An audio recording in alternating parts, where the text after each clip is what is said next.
Publish News Entrevista, com oferecimento de Coisa de Livreiro, traz um pensador, com formação sólida nisso, em filosofia na PUC de São Paulo, um dos grandes editores brasileiros, um pensador sobretudo da língua portuguesa ou dos usos da língua portuguesa, sócio da Parábola Editorial, Marcos Marcionillo. Marcos Marcionillo, obrigado pelo tempo, pela disposição, por abrir a sua quarentena para falar pela internet, para me receber um abraço. Tudo bem, eu que agradeço o convite, porque eu tenho visto nessas conversas com você pessoas que eu tenho como referências profissionais, então, de repente, ser convidado para estar aqui é uma honra incrível. O agradecimento é meu. Eu te apresentei como um pensador da língua ou dos usos da língua portuguesa. Como anda o uso da língua portuguesa em geral? Anda muito bem, anda mais vivo do que nunca. E a língua resiste o tempo todo, se refaz o tempo todo e manifesta todas as suas infinitas possibilidades de expressão e de riqueza. Então, contra as pessoas que dizem que a língua vai muito mal, é preciso dizer que a língua sempre vai muito bem. E que aquela saudade de um tempo de ouro em que a língua era bem falada é só uma quimera, é só uma ilusão. A língua sempre esteve, sempre estará muito bem. Essa é uma saudade de um tempo que nunca existiu, é isso que algumas pessoas têm? Sim, porque as línguas sempre estiveram em movimento, em mudança, em variação, em bifurcação.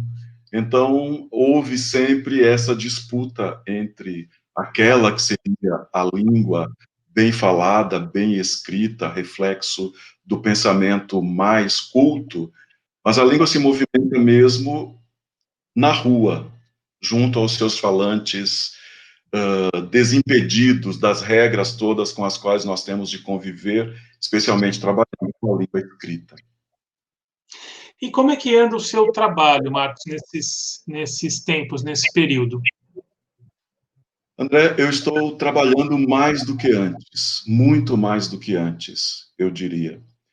Porque na Parábola Editorial nós temos feito um esforço gigantesco para estar ainda mais perto dos nossos leitores.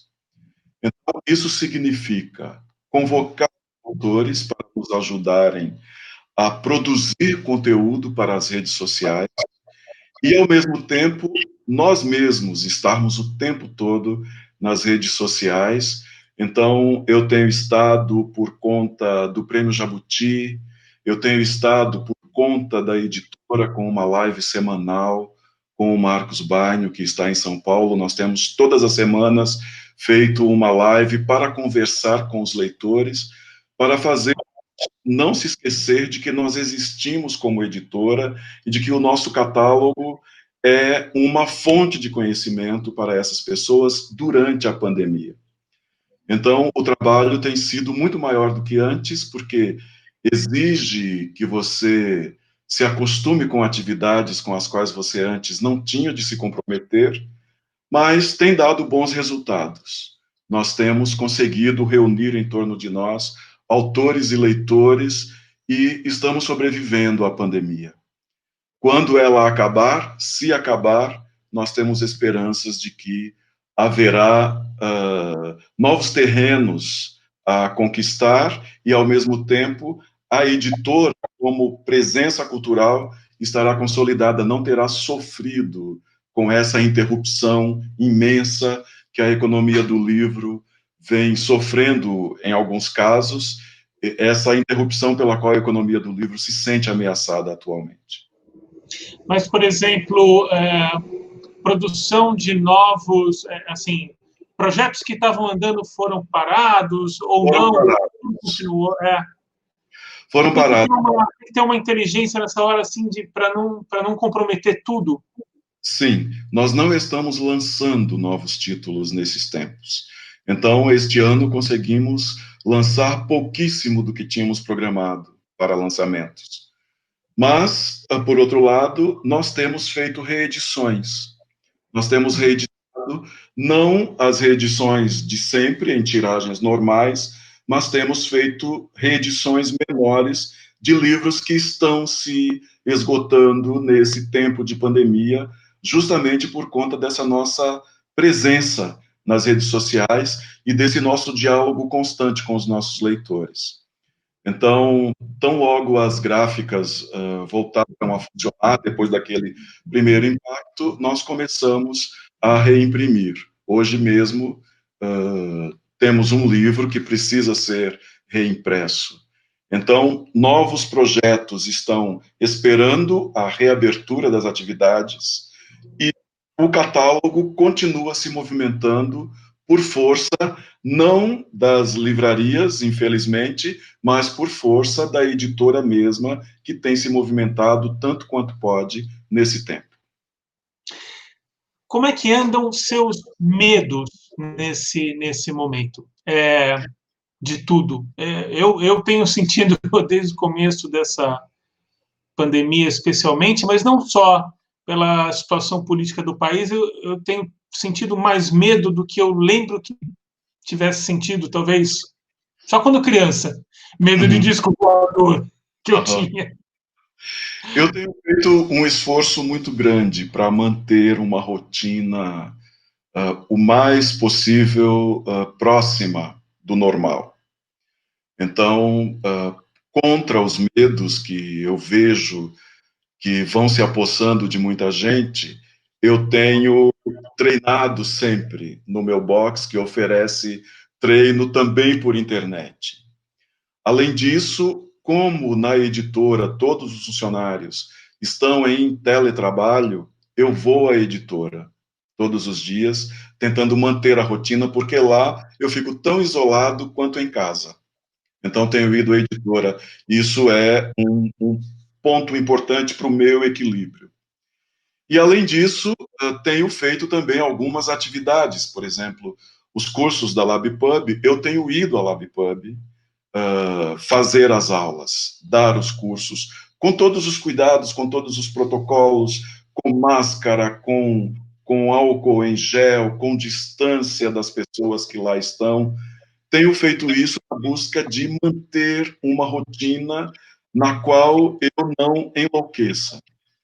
Então, nesse momento, eu tenho visto pessoas muito próximas serem contaminadas com a Covid-19. Então, se trata de um perigo real. Não está longe de nós a Covid-19. Pessoas muito próximas têm sido vítimas e, felizmente, estão se recuperando.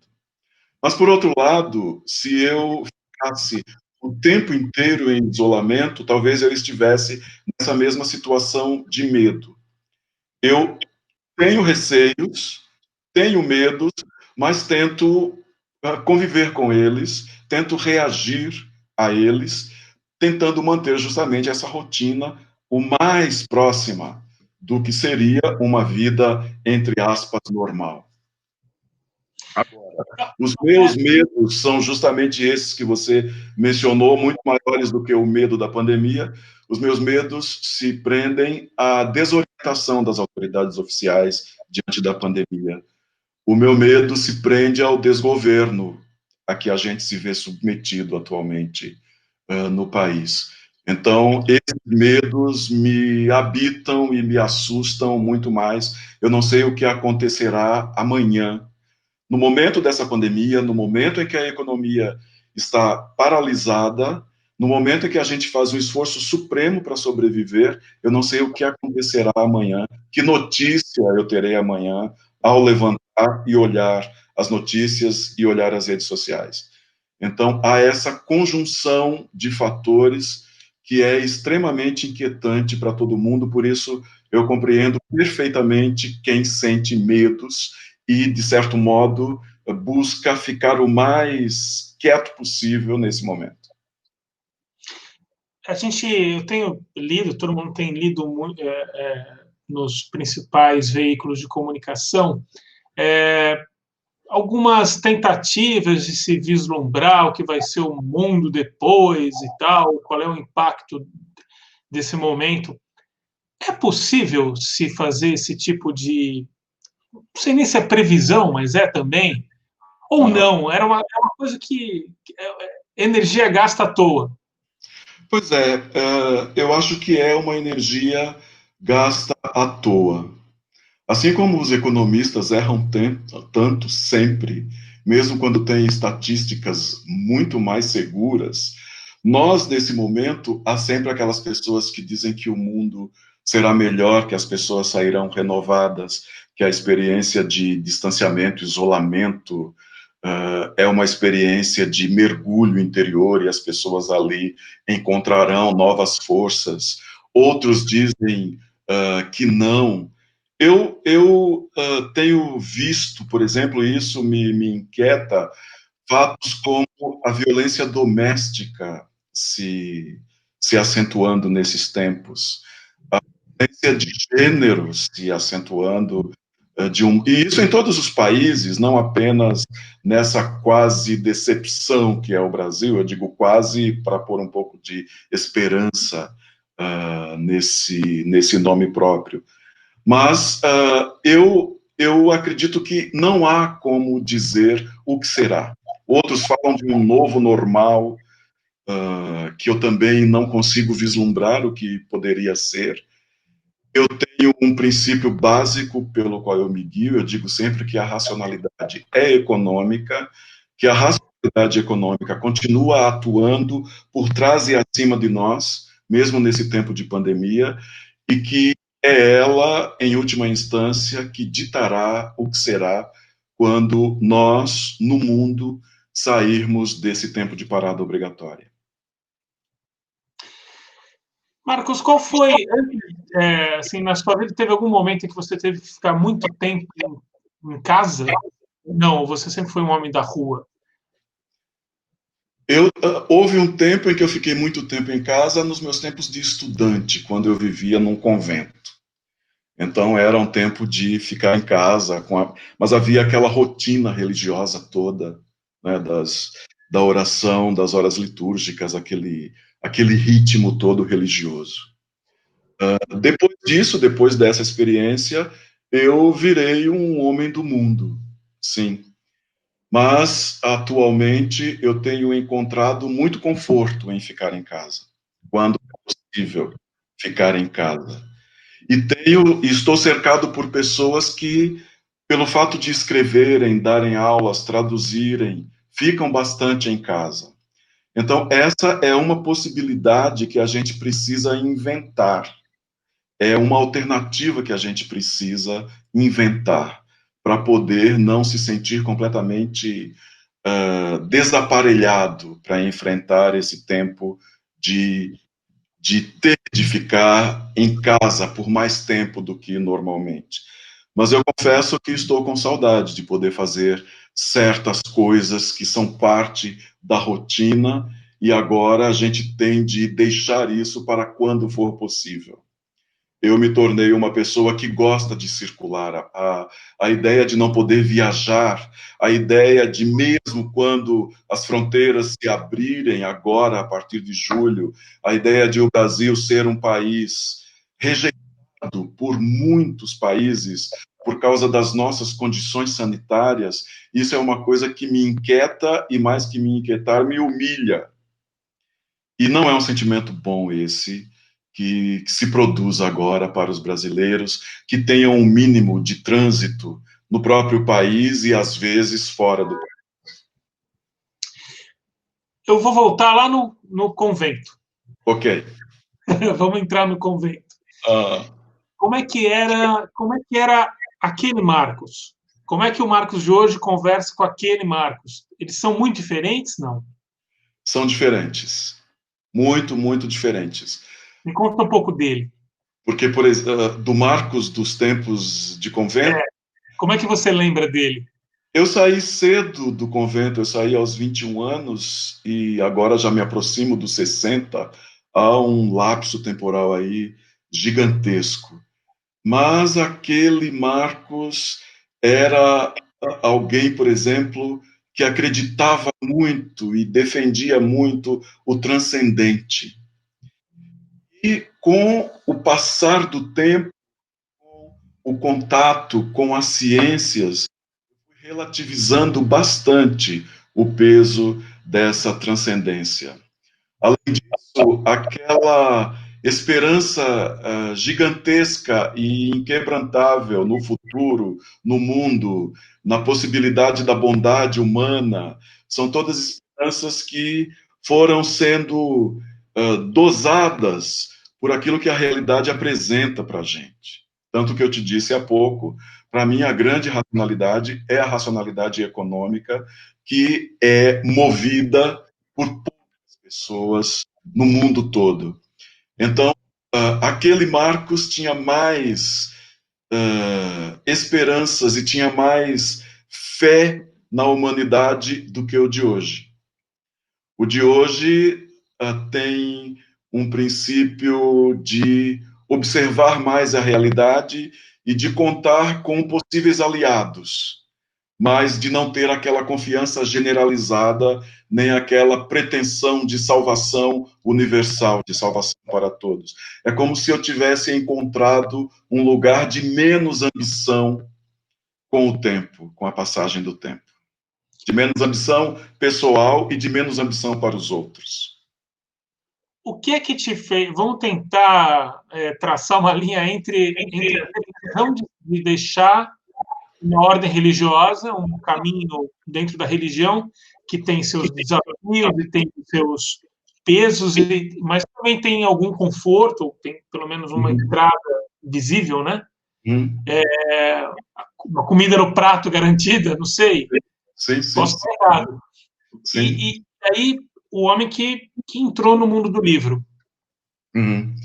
Eu entrei no mundo do livro por obra e graça desse tempo de vida religiosa, porque eu estudava com os padres paulinos, que eram, à época, os proprietários das edições Paulina, que hoje são as edições Paulus, a Paulus Editora.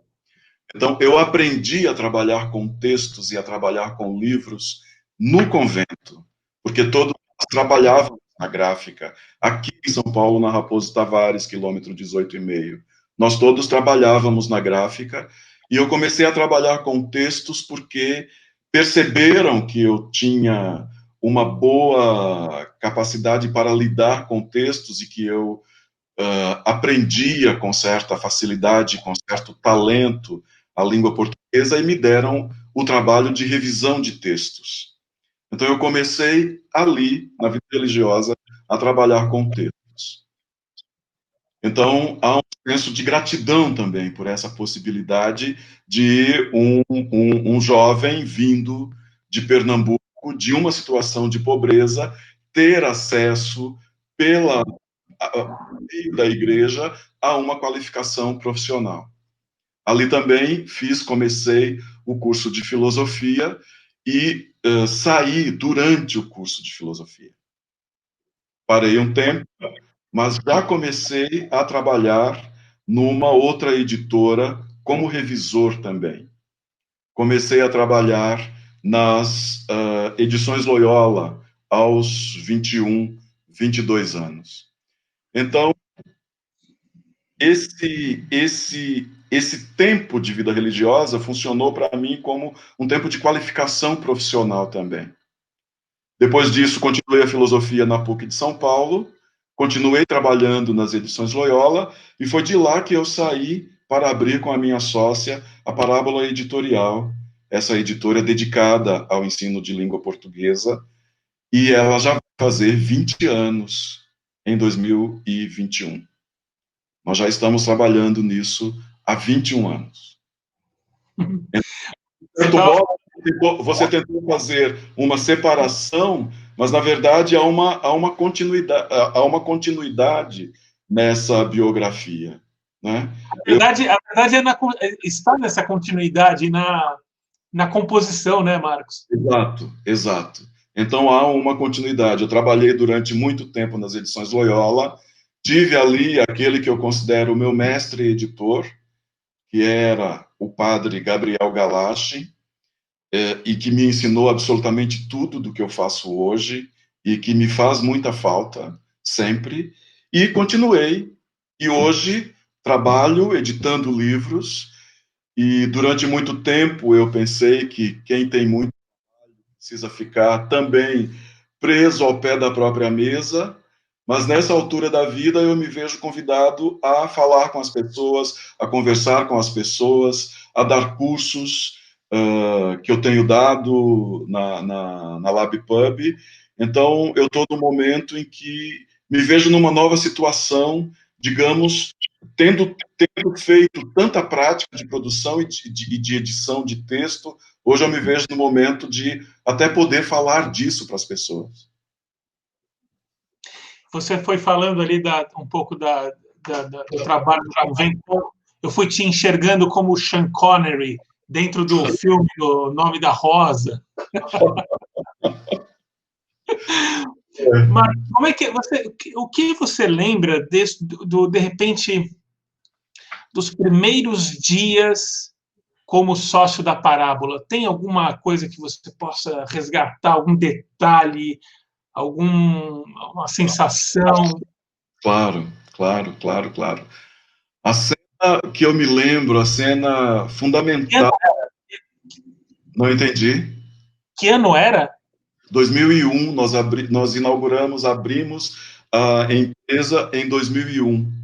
Okay. Ainda estávamos em 2001 nas edições Loyola, mas com o falecimento do padre Galachi, a possibilidade de continuar trabalhando ali ia se fechando.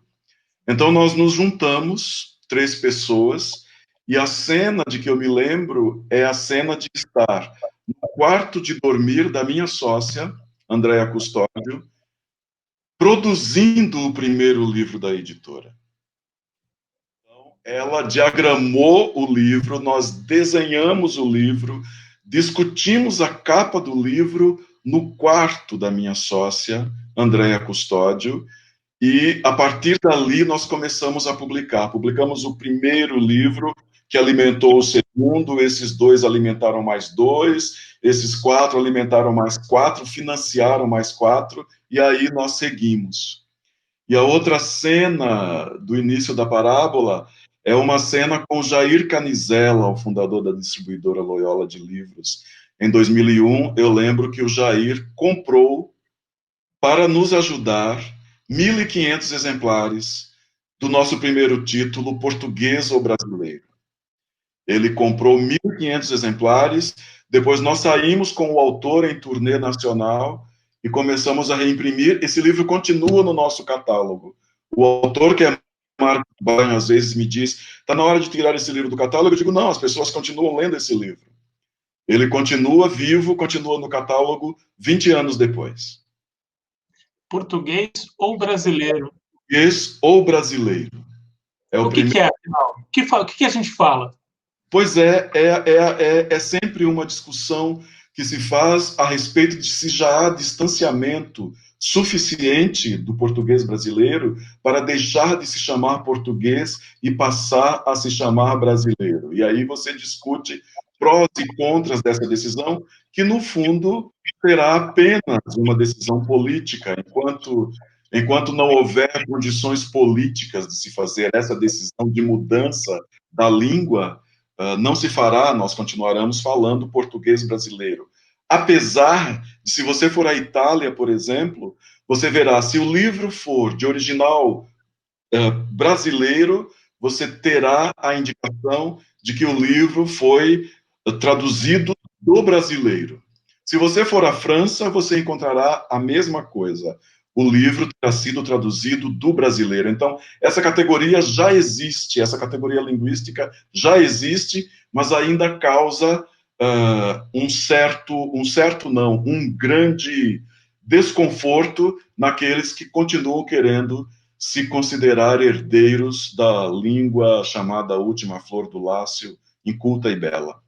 Mas há já características nossas, características linguísticas nossas, que nos afastam bastante do português europeu. Marcos, chama muita atenção para mim quando você se posiciona nas redes sociais, muitas vezes, que você, apesar da pele branquinha, clarinha que você tem, você fala, eu sou negro. Me Sim, fala da sua casa, me fala da sua origem, por favor. pois é. Eu recusei sempre, em todos os censos, ser classificado como pardo.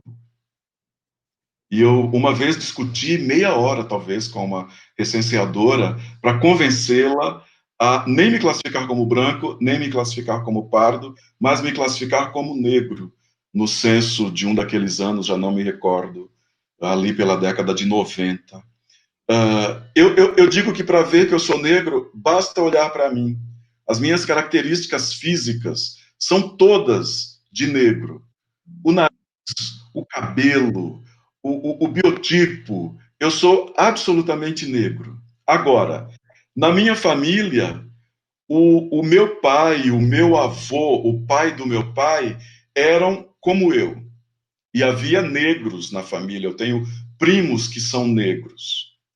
Do lado da minha mãe, a minha avó era uma índia, com cabelo escorrido, com o de pele cobre, e corre na família uma lenda segundo a qual a avó dela teria sido encontrada numa pedra escondida dos caçadores, sido descoberta por um caçador, e esse caçador teria casado com a minha tetra-avó, sei lá, com a avó da minha avó, então isso já se perde.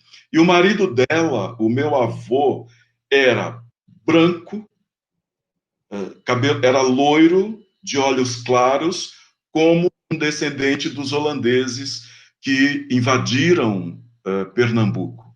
Então há essa mistura tremenda. Mas eu me olho e vejo um negro por todas as minhas características físicas. E eu tenho todo o interesse pela negritude. Há uma riqueza impressionante, inclusive as marcas linguísticas. Há quem estude a influência das línguas africanas na formação do português brasileiro. Há uma herança inacreditavelmente rica que é silenciada o tempo todo. Então, por ser um editor, por ser proprietário de uma editora que, apesar de pequena, tem o seu nicho, tem o seu público, fala com muita gente, congrega autores importantíssimos, pesquisadores importantíssimos. Eu acho que vale a pena eu dizer de público que reconheço em mim a herança negra e reivindico a negritude para mim como um modo de dizer não há por que negar o que a negritude deu e pode dar ao Brasil.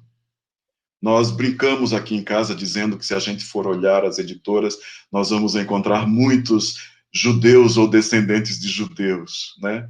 Eu digo, tem um preto no meio, tem um preto que sou eu. E claro que há outros, mas eu brinco no meu meio, assumindo a negritude, por uma questão mesmo de honrar a presença dos negros na história do Brasil e na formação da economia brasileira.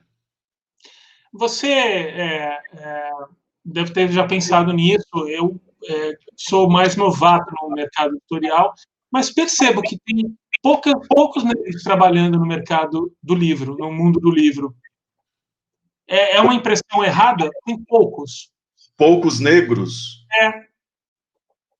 É, Quando eu penso em editores, editoras, realmente a gente vê poucos negros trabalhando no nosso mercado. Assim como a gente vê poucos negros em posição de destaque nas universidades. Entre os meus autores, por exemplo, eu tenho poucos autores negros, inclusive, às vezes, até recebo críticas de alguns estudiosos dizendo que algumas coleções, que uma coleção que nós estamos lançando agora seria uma coleção de homens brancos, sudestinos, e uma coleção não representativa da variedade de gênero e da variedade brasileira. O que é uma posição é uma tomada de posição muito rápida e sem a necessária atenção. Agora, por outro lado, não se pode realmente negar que ainda há poucos negros em posições como editores, proprietários de editora e mesmo, não sei, talvez preparadores, revisores. Nós estamos, por conta dessa minha posição, eu tenho procurado sempre conhecer os intelectuais negros atuantes no Brasil atualmente. E nós encontramos grandes intelectuais. Eu tenho uma autora chamada Ana Lúcia Silva Souza, professora da Universidade Federal da Bahia, no Brasil, a categoria chamada letramentos de reexistência, que é quando ela encontra grupos negros se articulando em torno dos grupos de hip hop, por exemplo, e essa população faz desses grupos agências de letramento. Ali eles começam a ler, começam a escrever, começam a discutir.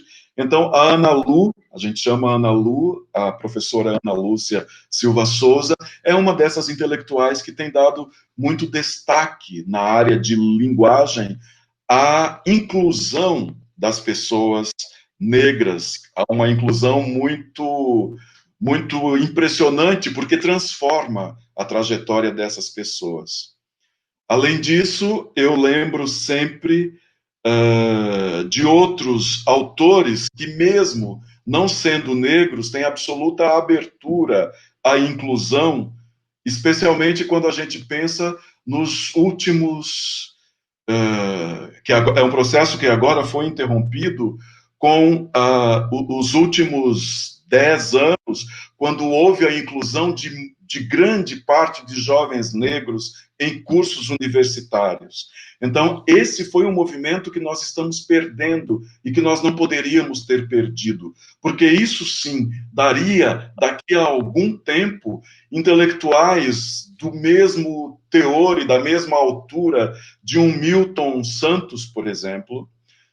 Nós perdemos a chance de continuar com esse movimento de inclusão. E contra aqueles que dizem que as universidades públicas deveriam perder financiamento, deveriam ser pagas, e todo investimento em educação deveria ser feito na educação básica, no ensino fundamental, eu digo que é uma atitude maniqueísta que não poderia ser, que não pode ser defendida de modo algum. Nós temos de dizer a educação básica, os ciclos fundamental e médio precisam receber grande investimento e as universidades públicas merecem receber ainda mais investimentos, porque elas não se dedicam apenas ao ensino, elas se dedicam à pesquisa, elas se dedicam à extensão. E a inclusão de pessoas negras, de estudantes negros, de jovens negros, é que pode fazer com que nós possamos vencer esse gap histórico, esse gap de 500 anos de desprezo por grande parte da população, caracterizada pelos negros e pelos indígenas. Essa guerra contra a universidade pública talvez tenha um fundo, mais uma vez, econômico, né, Marcos? Porque o pessoal pensa em retorno imediato que ela faz para pagar ali, mas o crescimento intelectual de uma pessoa, a expansão de horizontes de uma pessoa já é tão valiosa, muito mais valiosa do que um pouco mais, né?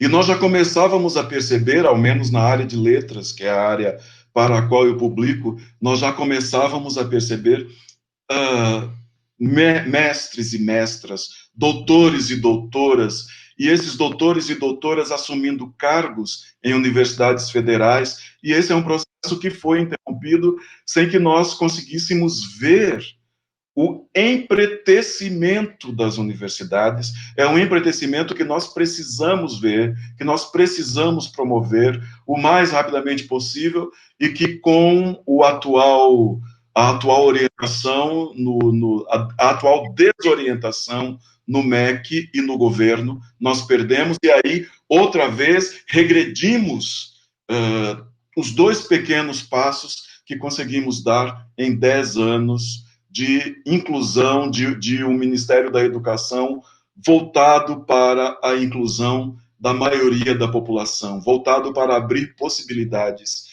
para essas pessoas. Nós encontramos ainda muitos relatos de pessoas dizendo: eu fui a primeira pessoa na minha família a concluir um curso de formação superior. Não é preciso ir longe, o exemplo mais conhecido é de Jamila Ribeiro, que disse isso esses dias nas redes sociais dela. Eu sou a primeira e tenho sido, nesses dias, ela tem sido a autora mais lida, ou ao menos a mais vendida, espero que a mais lida nesse momento no Brasil. Então, não preciso ir longe de Jamila Ribeiro, é o exemplo mais bem acabado disso que eu estou dizendo agora. Marcos, você tem alguma saudade da sua escola de menino? Da minha escola de menino? De quando menino, assim, de ir para a escola, uma vivência na escola, um professor, uma professora? Tenho sim. Tenho sim. A professora que me ensinou a ler, a professora que me alfabetizou, e que foi minha amiga a vida toda. Eu lembro sempre dela. Ela se chamava Maria José Buriti Câmara, e nós chamávamos de Dona Zezita Buriti. Foi a professora que me alfabetizou. E um dia ela fez um campeonato de leitura na nossa sala, talvez na segunda série, deve ter sido na segunda série, porque na terceira série, naquele tempo se chamava ensino primário, na terceira série primária, na década de 70, eu mudei de professora. Ela fez uma disputa, um campeonato de leitura, e me tirou do campeonato de leitura, dizendo que seria desonestidade com os meus colegas me fazer concorrer, me permitir concorrer.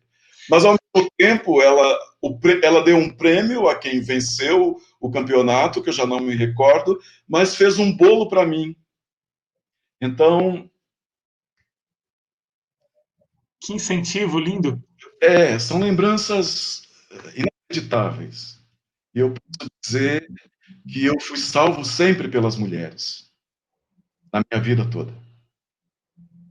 Quem mais te salvou? A minha professora da quarta série primária, que hoje vive nos Estados Unidos. Eu acabei o ensino primário lá em Upatininga, a minha vila, em Pernambuco, na zona da Mata Norte. E comecei a fazer a quinta série na unidade educacional da Prefeitura de Aliança, que é a sede do município até hoje. A minha vila continua um distrito de Aliança. Mas Lenilde, que foi a minha professora da quarta série, não se esqueceu de mim. Nós tínhamos ido, durante a quarta série ainda, à escola mais célebre da região, uma escola privada, chamada Ginásio Santa Cristina, em Nazaré da Mata, uma cidade vizinha à minha vila. E eu participava dessa peça de teatro num dos papéis centrais da peça. E ela ficou o ano inteiro de 1975 tentando conseguir uma bolsa para mim no Ginásio Santa Cristina. E para a sexta série, ela me conseguiu uma bolsa integral nesse Ginásio Santa Cristina. E eu passei a estudar ali, e foi excelente, porque era uma escola com uma melhor estrutura e com professores, isso é fundamental, com professores mais bem pagos e mais bem formados. Então, eu tinha bolsa integral, eu ganhava até os livros das irmãs, as religiosas da instrução cristã. E eu sou muito grato a essas mulheres todas. Eu vou mudar, eu vou regravar, eu devia regravar a apresentação e não que o que eu tenha dito não seja importante, porque mas como Marcos Marçonilo, o cara que se emociona ao lembrar da professora. Isso diz tanto de você? Eu me emociono mesmo. E Lenilde, por exemplo, ainda vive, mora nos Estados Unidos e nós acabamos de nos encontrar numa situação, infelizmente, não muito feliz, mas ela fez questão de ir me encontrar e é como se o tempo não tivesse passado. Ela continua me chamando de meu menino. Fazer 60 anos daqui a pouco. É incrível. Qual é o livro da sua vida na última semana? Eu sempre pergunto, livro da vida a gente às vezes muda, né? Esses dias eu fui convidado a fazer a indicação de 7 livros e achei impossível fazer a indicação de 7 livros. Mas o livro desses dias, o meu livro, é um livro de Maria Rita Kell, um livro já de 10 anos, chamado O Tempo e o Cão. É um livro que ganhou o Jabuti de 2010, publicado pela Boitempo, e é um livro que tem sido importantíssimo para mim. Você falou de como resistir, de como eu estou lidando com esse tempo de pandemia. Esse livro também tem sido um instrumento fundamental para eu pensar no mecanismo da depressão e o que ele produz em mim e nas pessoas que estão ao meu redor. Então, eu tenho lido Maria Rita Kell com um senso de aprendizado inacreditável, tamanha é a profundidade e a capacidade que ela tem de, além de analista, escrever, de psicanalista lacaniana, escrever com uma clareza e uma capacidade de convencimento gigantescos. Então, gigantescas. Então, eu tenho lido O Tempo e o Cão esses dias. Marcos, amarrando sua vida inteira de aproximação religiosa, de pensamento filosófico e tudo mais, todas as influências do mundo que desaguam em você. O que você diria hoje sobre como você define para um alienígena que chega agora aqui o que é Deus para essa nossa tribo humana? Olha, eu estava conversando esses dias aqui em casa e, para mim, todos os conceitos, inclusive o de Deus, é uma linda invenção de linguagem. É uma linda invenção de linguagem. Nós inventamos Deus para dar sentido à nossa vida, às nossas vidas. Nós inventamos a cultura para dar sentido às nossas vidas. Uma vez que nós somos um acidente inexplicável, nós inventamos todos os mundos possíveis e imagináveis. Literatura, poesia, religião, filosofia, história. Às vezes eu olho para os prédios ao redor aqui de casa e digo, esses prédios são pura linguagem. Então, para mim, Deus é uma incrível invenção linguística, porque eu estou convencido de que, antes de tudo, nós somos linguagem. Nós não temos a linguagem como um instrumento. Nós somos linguagem. A linguagem nos faz ser, numa combinação com biologia, química, fisiologia. A linguagem nos faz ser. Maravilhoso, eu não tenho mais nada para perguntar e, ao mesmo tempo, eu tenho tudo para perguntar. Mas vou deixar as pessoas com essa curiosidade e para uma próxima conversa. Ou então que as pessoas te acompanhem nas suas lives da Parábola, nas suas aulas da LabPub, que são maravilhosas sempre. Obrigado, Marcos. Eu agradeço muito, quero agradecer muito. Quero deixar um recado para o Léo, dizer, quando ele me convidou, disse, se ponha bonito. Léo, é impossível me pôr bonito, eu estou aqui. E eu agradeço muito o convite que me foi feito e participar dessa série de entrevistas, nas quais eu vejo, como disse, pessoas que são minhas referências. É uma honra tremenda. Eu agradeço muito, e ter estado aqui com você, especialmente, André, me faz muito feliz. Muito obrigado.